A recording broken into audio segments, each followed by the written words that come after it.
وَإِذَا سَمِعُوا اللَّغْوَ أَعْرَضُوا عَنْهُ، فرمایا کہ اگر کوئی بیہودہ بات سنتے ہیں، کوئی شخص ان سے بیہودہ گوئی کرتا ہے تو اس سے درگزر کر کے صرف نظر کر لیتے، منہ پھیر لیتے ہیں، اس بیہودگی کی بات میں الجھتے نہیں، بیہودہ بندے سے بیہودہ بات نہیں کرتے، لغو بات کا جواب لغو بات سے نہیں دیتے، گالی کا جواب گالی سے نہیں دیتے، سختی کا جواب سختی سے نہیں دیتے، چونکہ بیہودہ بات کرنے والے نے گناہ کمایا، غلط بات کی۔ جب آپ اس بیہودگی کا جواب بیہودگی سے دینے لگیں گے تو آپ بھی اپنے ٹریک سے اتر گئے، اور جو حسن کلام اور حسن عمل اور حسن اخلاق آپ کو جس نے نیکی پر قائم کر رکھا تھا، اس کا دامن تو آپ کے ہاتھ چھوٹ گیا۔ فرمایا اگر لغو بری بات سنتے ہیں تو اعراض کرتے ہیں۔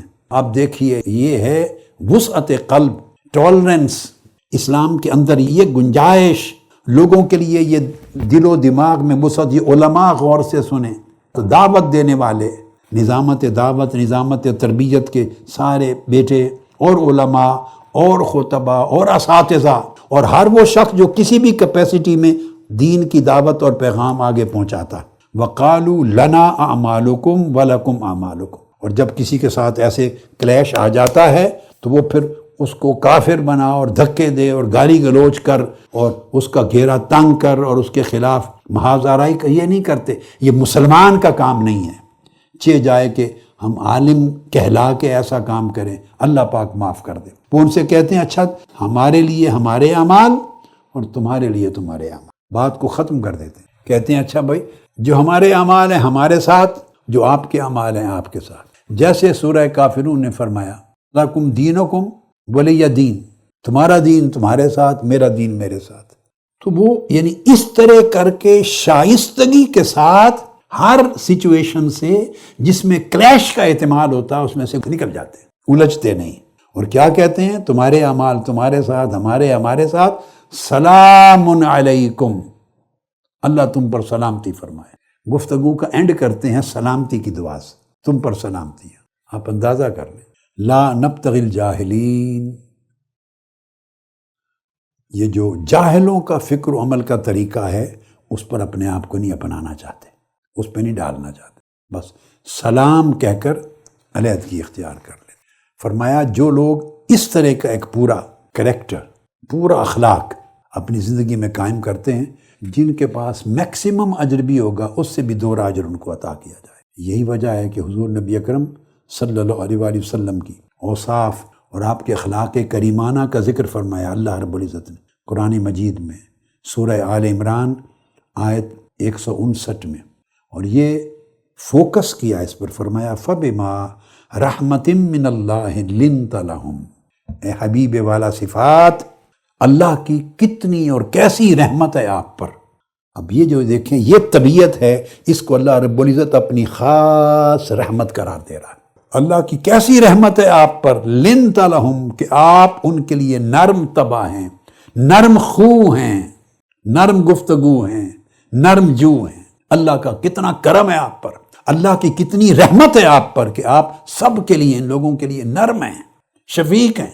وَلَوْ كُنْتَ فَظًّا غَلِيظَ الْقَلْبِ لَانفَضُّوا مِنْ حَوْلِكَ، اگر آپ تھوڑے سے بھی تند خو ہوتے، سخت مزاج ہوتے، دل بھی آپ کا سخت ہوتا، تو یہ لوگ آپ کو چھوڑ کے کبھی کے بھاگ چکے ہوتے، منتشر ہو چکے ہوتے، بھاگ جاتے آپ کو چھوڑ کر۔ یہ جو آپ کے ساتھ جڑے رہتے ہیں، آپ پر جان قربان کرتے ہیں، آپ کے اشارہ ابرو پر مر مٹتے ہیں، آپ کی کال پر زخموں سے چور چور ہوں تو پھر بھی لبیک کہتے ہوئے آ جاتے ہیں، آپ پر جان دیتے ہیں، اطاعت کرتے ہیں، متابعت کرتے ہیں، آپ میں فنا ہیں، یہ سارے اس وجہ سے ہیں کہ آپ ان کے لیے نرم جو ہیں، نرم خو ہیں، نرم گفتگو ہیں، محبت کرنے والے، شفقت کرنے والے، آپ کے الفاظ پیارے ہیں، آپ کے کلمات پیارے، آپ کے اعمال پیارے، آپ کی ان کے لیے سوچ پیاری ہے، آپ سر تاپا رحمت و شفقت ہے، جس کی وجہ سے یہ آپ کے ساتھ لگے رہتے ہیں۔ حضرت ابو ہریرہ رضی اللہ تعالیٰ عنہ فرماتے ہیں کہ میں نے عرض کیا یا رسول اللہ صلی اللہ علیہ وآلہ وسلم، مجھے کوئی ایک چیز ایسی بتا دیں کہ میں اس کی وجہ سے سیدھا جنت میں چلا جاؤں۔ اب آپ دیکھیں، اس سے ایک اندازہ ہوتا ہے کہ آقا علیہ السلام نے ماحول اپنے صحابہ میں کیسا پیدا کر رکھا تھا، کس طرح کی باتیں آقا علیہ السلام سے کر لیتے تھے، یعنی کتنے شفیق تھے آقا۔ یعنی قلت یا رسول اللہ صلی اللہ علیہ وسلم انبئنی عن امر اذا اخذت به دخلت الجنہ، ایک بات بتا دیں یار، میں اس کو پکڑ لوں تو جنت میں چلا جاؤں۔ سبحان اللہ۔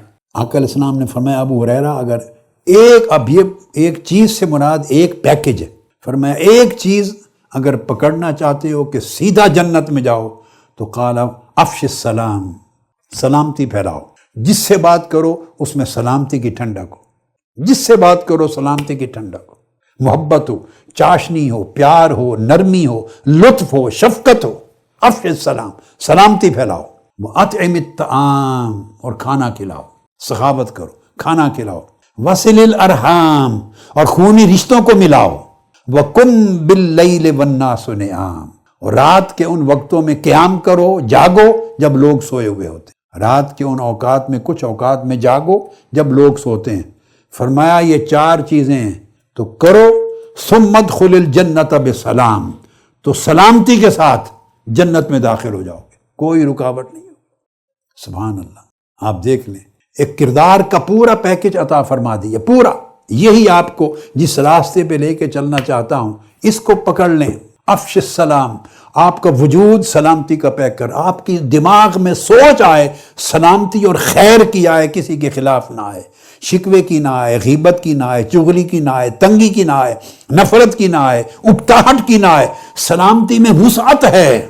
فرمایا سلامتی پھیلاؤ، کھانا کھلاؤ، تعلقات کو جوڑو، رات کو اللہ کے حضور سجدے کرو، اٹھو، قیام کرو، جاگو، اس کو یاد کرو، پکارو، جو شکل ہو سکے، سیدھا جنت میں جاؤ گے۔ دوسری متفق علیہ حدیث ایک اور، آقا علیہ السلام نے فرمایا اتقوا النار ولو بشق تمرۃ، فرمایا دوزخ سے بچاؤ اپنے آپ کو، دوزخ سے بچاؤ، خواہ آدھی کھجور کا صدقہ دے کر ہی بچانا پڑے۔ یعنی اس میں فوکس کیا، توجہ دلائی کہ صدقہ دوزخ سے بچاؤ کی بہت بڑی ڈال ہے۔ اور چونکہ وہ غربت کا زمانہ تھا، صحابہ کرام کے پاس وسائل نہیں تھے، حالات بڑے تنگی کے تھے، معاشی اعتبار سے کھجوریں عام تھی، اس سے کھاتے تھے، زندگی بسر کرتے تھے، یا جو سے، تو فرمایا آدھی کھجور بھی اگر آپ کے پاس میسر ہے، وہ بھی کسی غریب کو، بھوکے کو دے دو تو شاید وہ بھی ڈھال بن جائے دوزخ سے بچانے کی۔ پھر آگے فرمایا فَإِن لَمْ تَجِدْ، اگر کسی کے پاس ایک آدھی کھجور بھی نہیں ہے، فَبِكَلِمَةٍ طَيِّبَةٍ، تو پھر ایک خوبصورت کلام اور گفتگو سے اپنے آپ کو دوزخ سے بچاؤ۔ فرمایا یہ صدقہ کا بدل بن جاتا ہے، حسن کلام، نرم کلامی صدقہ اور خیرات کا نعم البدل بن جاتا ہے۔ اگر کھجور بھی دینے کو نہیں ہے تو کوئی بات نہیں، اچھی بات تو کر سکتے ہو نا، زبان تو ہے، زبان کی نرمی سے، کلام کی نرمی سے، گفتگو کی نرمی سے، چاشنی سے، اس کی ٹھنڈک سے اگلے کے دل کو راحت پہنچا دو۔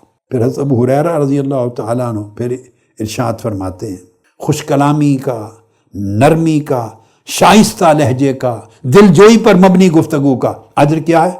اور اس کی قسم آقا نے فرمائی یعدل بین الاثنین صدقۃ، جو آدمی دو بھائیوں کے درمیان عدل اور انصاف کرتا ہے یہ بھی صدقہ ہے۔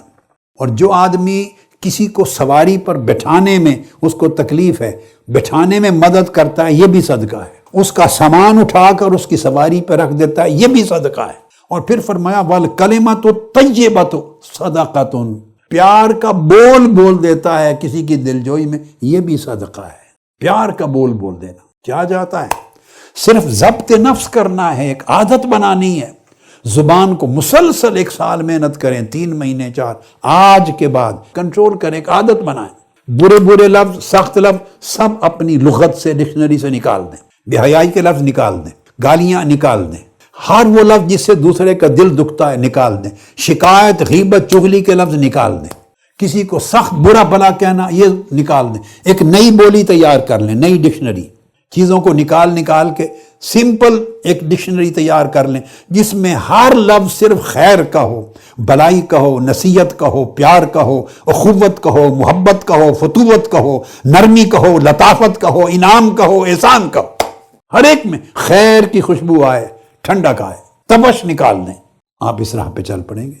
حضرت عمر بن عبسہ رضی اللہ تعالیٰ عنہ روایت کرتے ہیں، اب آپ دیکھتے چلے آئیے، میں چند حدیث ہیں مختصر کر کے بتاتا جاؤں گا تاکہ آپ کے ذہن میں چیز رجسٹر ہو جائے۔